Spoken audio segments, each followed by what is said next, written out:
Yeah, so over here we have made a virtual wall. So whole point of virtual wall was the objective of shifting the spectrum of technology towards virtualization.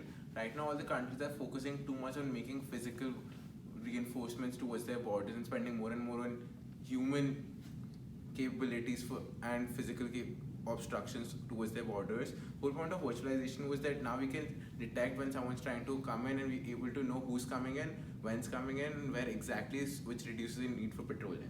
Yeah. So we are using various sensors at different layers. So our first layer of sensors which we are using are the ultrasonic sensors, which detect the motion of a human or any person trespassing from a far off distance and then notify the border force. And then a second set of layer is our string. The aluminum fences are to be covered with the sensor tags. The sensor tags have accelerometer and gyroscope.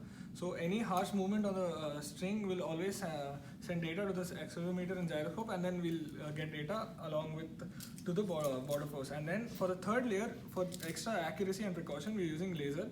So as soon as there is a LDR on the sensor tag, and as soon as we continuously transmit the laser on the sensor tag, and as soon as there is an obstruction, you get a notification that yes, there has been movement detected on the border and you must act upon it.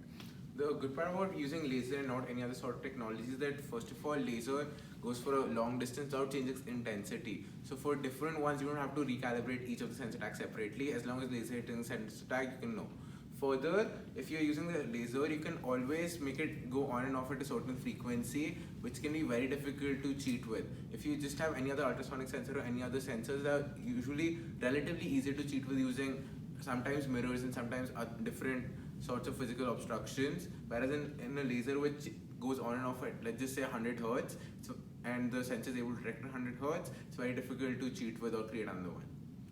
So we use different types of technology in the current model. We can further use more technologies like LiDAR, which uses radio frequencies instead of lasers. Also, we can use end-to-end encryption, mobile app development, and motion sensing. So right now we implemented this in multiple layers. That is, first goes sensor tag, then the Raspberry Pi, and then the main server. Was because of security reasons. So the sensor tag is a very small IoT device and can't really do encryption or any real mathematical computations. So we figured that in a very small location, the data is not that important, but as you go more and more out, it becomes more and more important. So if the sensor tag simply sends the data to the Raspberry Pi via radio, which is very open and anyone can tap it, but the whole point is if someone's already there to tap it, they just as might well look around and see if someone's coming in or not. Once it goes to the Raspberry Pi, it goes to the first level of encryption, which just sends it to the local hub. Again, this is a relatively minute encryption level, but it does ensure that most of the hacking can't be done or it can't be tapped properly. After that, once it goes to the local hub, then you have proper computers for proper encryption algorithms which ensure border security at most. Plus, on top of that, to prevent false alarms, we're also using different algorithms to differentiate between a human passing or an object passing or whether it's just wind. So we're using preset defined data and then comparing it to the data which we're getting live. And then based on that, we're classifying it as a human trespassing or an object trespassing, and then accordingly we act upon. So this is our group. I'm Atishay. Sandeepan. I'm Rityunjay. And this is group 3, and this is our project Virtual World. Thank you. Thank you.